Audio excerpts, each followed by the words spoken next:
अरे पूजा तम घर को कुणिया आइसछन्ति कि काली गोटे स्त्री लोक को तुम घर बाहर देखिली तो सासू आउ मो बड़ जा आइसछन्ति 3 दिन हला आसिलेनी म रुह रुह कहला बेलको मानु नाहंती काली की पळेइबे कहउछन्ति मो बड़ जांकर कोन किछि प्रॉब्लम थिला तो एठी भलो मेडिकल अछि सेइथि पई देखैबा को शहर को पळे आसिले मु तो कहूची रुह रुह 2-4 दिन रुह ना से जिबे बेले खाली जिदी धरछन्ति हो मु तरकारी बसैछि तमे बंटी को पठै देबो पणस तरकारी बनैछि बंटी नेई की जीव हो मु आछि ताले मोर बहुत काम अछि हाँ हाँ मु बंटी स्कूल आसिले पठे देवी हाँ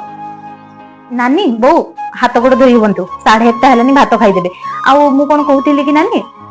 तमें घर को जाइए किसी दिन रेस्ट कर आदि देह टी असुस्थ लगे पुणी पलि आसब ये भल डॉक्टर आ गोटे अच्छा प्राइवेट रे देखईदेवा काले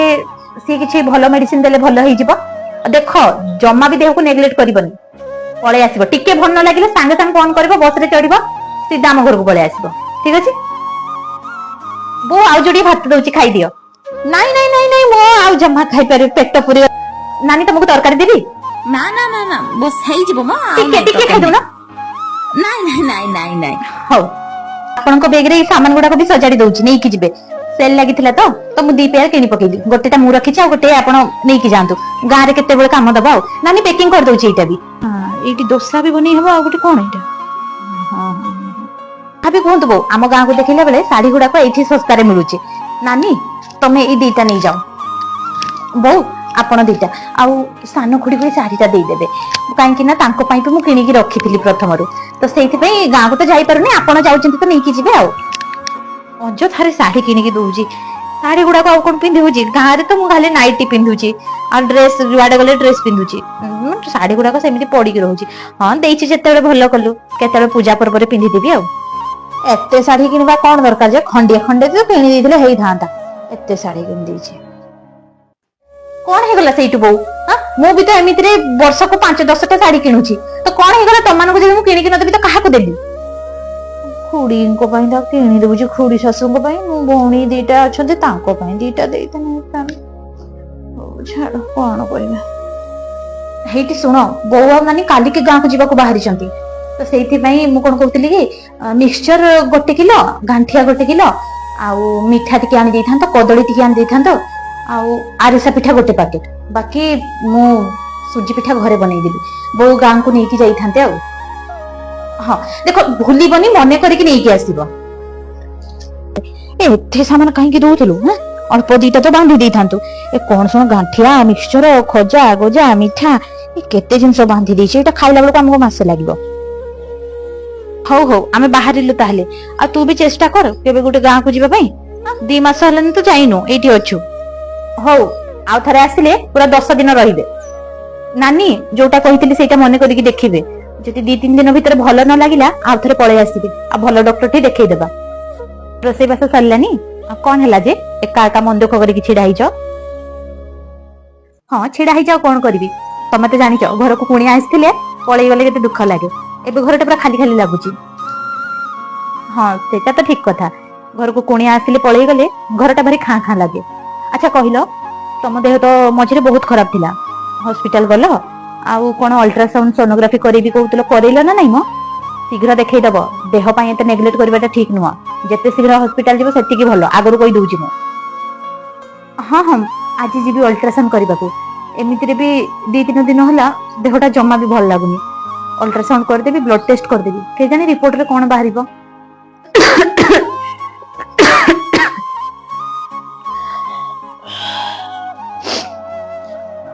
अरे कौन हैला अरे मन दुख करी काई बसछ जे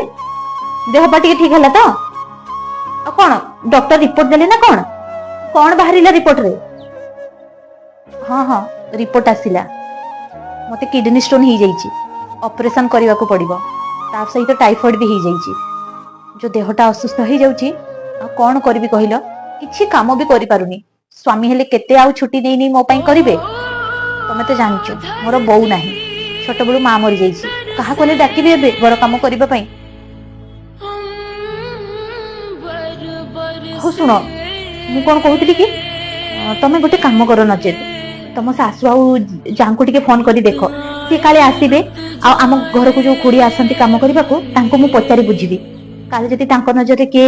काम करला वाला थिबे तो तुमको भी सहाय्य होई जिवो ଆଉ ବାକି କିଛି କଥା ଟେନସନ ନବନି, ଆମେ ତ ଅଛୁ ପାଖରେ, ଯେତେବେଳେ ଦରକାର ଆମକୁ ଡାକ ଦବ।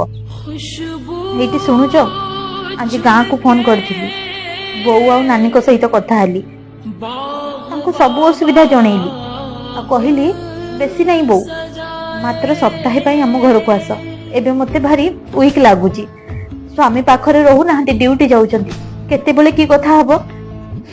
ନାନୀ ଆଉ ବୋଉ 2 ଜଣ ମିଶିକି ମତେ କହିଲେ ତୁ କଣ ଆମକୁ ଚାକର ଭାବିଲୁ, ତୋ ଦେହ ଖରାପ ହେଲେ ଆମେ କଣ କରିବୁ, ତୁ ଭାବୁଛୁ ଆମେ ଯାଇକି ସେଠି କାମ କରିବୁ। ତମେ ଗୋଟେ କଥା କହିଲ,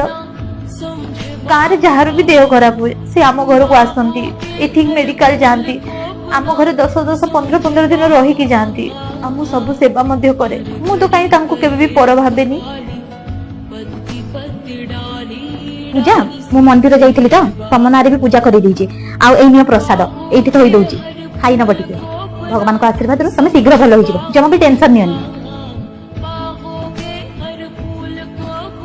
ଦେଖୁଛ ତ, ଏଠି ଯାହା ସହିତ ଆମର କିଛି ସମ୍ପର୍କ ନାହିଁ, ମାତ୍ର ଚିହ୍ନା ପରିଚୟ, ସେମାନେ ଆମକୁ ନିଜର ଭାବିକି ଆମ ପାଇଁ ପ୍ରାର୍ଥନା କରନ୍ତି, କିନ୍ତୁ ଆମର କିଛିଟା ନିଜ ଲୋକ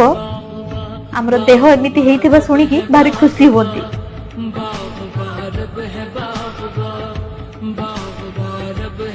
ସାନ ବୋହୁ ଫୋନ କରିଛି, ତା ଦେହ ଭାରି ଖରାପ, ଅପରେସନ ହବ, ସେଇଥିପାଇଁ ଡାକୁଛି, ତୁ କଣ ଯିବୁ? ଆରେ ଯାହା ହଉଛି ହଉ, ମୁଁ ଜମା ଯାଇପାରିବିନି, ତମେ ଯାହା ଭାବୁଛ ଭାବ, ତମ ବୋହୁ ତମେ ସମ୍ଭାଳ, ତମେ ଯାଉନ, ତମେ ଯାଅ, ମୋ ଦେହଟା ଖରାପ, ମୁଁ କାହିଁ ଯିବି ଯେ। ମଲା ଏବେ କହୁଛି ମୁଁ ଯାଇପାରିବିନି, ଆଉ ତୋ ଦେହଟା ଯେବେ ଅସୁସ୍ଥ ହୁଏ ଫୋନ କରି କରି କେମିତି ତୁ ପଳଉଛୁ, କଣ ହେଇଗଲା ସେଇଠୁ, ଆଉ ସିଏ ଗାଁକୁ ଆସିଲେ ମୁଁ ପୁଣି ତ ରୋଷେଇବାସ କରିକି ଦିଏ ନା ନାଇଁ, ମୁଁ ଜମା ଯାଇପାରିବିନି, ମୁଁ କଣ ଚାକର। ହେଇଠି ଶୁଣ, ଆଜି ପୂଜା ଭାଉଜଙ୍କର ଅପରେସନ ଅଛି, ମୁଁ ଭାବୁଥିଲି ତାଙ୍କ ସହିତ ହସ୍ପିଟାଲରେ 2 ଦିନ ରହି ଯାଇଥାନ୍ତି, ସେ ଏକା ଲୋକଟା କଣ କରିବେ ଯେ, ତାଙ୍କ ଗାଁରୁ ବି ଏମିତିରେ ବି କେହି ଆସିଲେନି। ହଉ ହଉ ହଉ, ମୁଁ ଯାଉଛି।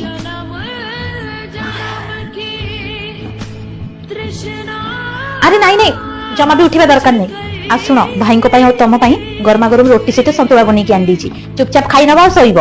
ଆଉ କିଛି ଦରକାର ହେଲେ ମତେ କହିବ, ଜଣେଇବ, ଡାକ ଦବ, ନଚେତ ଫୋନ କରିବ, ମୁଁ ତ ରାତି ସାରା ଚେଇଁକି ଥାଏ, ଶୀଘ୍ର ଦୌଡି ଆସିବି। ହଉ, ଏଇଠି ଥୋଇ ଦଉଛି ହେଲା।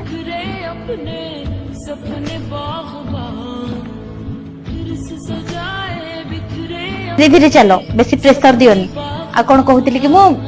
ଗରମା ଗରମ ସୁପ୍ ଟିକେ ତିଆରି କରିଦେଇଛି, ନେଇକି ଆସିଛି, ଟିକେ ଗରମା ଗରମ ପିଇଦବ, ଟିକେ ଭଲ ଲାଗିବ, ଆଉ ବଳ ବି ପାଇବ। ଆରେ ଏସବୁର କଣ ଦରକାର ଥିଲା। ଆଚ୍ଛା ପୂଜା, ଭାଇଙ୍କର ପରା ଆଜି ନାଇଟ୍ ସିଫ୍ଟ ଅଛି, ତ ମୁଁ ଗୋଟେ କାମ କରିବି, ମୁଁ ଶୋଇବାକୁ ପଳେଇ ଆସିବି, କାଳେ ତମକୁ କଣ ଦରକାର ପଡିବ ରାତି। ଆରେ ନାଇଁ ନାଇଁ, କଣ ମ, ରୋଗୀ ପାଖରେ ରାତିରେ ଜଣେ ନିହାତି କିଏ ଗୋଟେ ଥିବା କଥା, ଭାଇ ତ ନାହିଁ, ଏକା ତମେ ଥିବ, କଣ ସବୁ ଦରକାର ପଡିବ, କଣ ହବ କଣ ନାହିଁ କହିଲେ ନାଇଁ, ମୁଁ ଜମା ଶୁଣିବିନି, ମୁଁ ଆସିବି ରାତି। ବଣ୍ଟି ମମି, ତମକୁ କେମିତି ଧନ୍ୟବାଦ ଦେବି ମୁଁ କିଛି ବୁଝିପାରୁନି, ସତରେ ବଣ୍ଟି ମମି, ଦୁନିଆରେ କିଛିଟା ସମ୍ପର୍କ ଏମିତି ଥାଏ ଯାହା ସହିତ ଆମର କୌଣସି ରକ୍ତର ସମ୍ପର୍କ ନଥାଏ,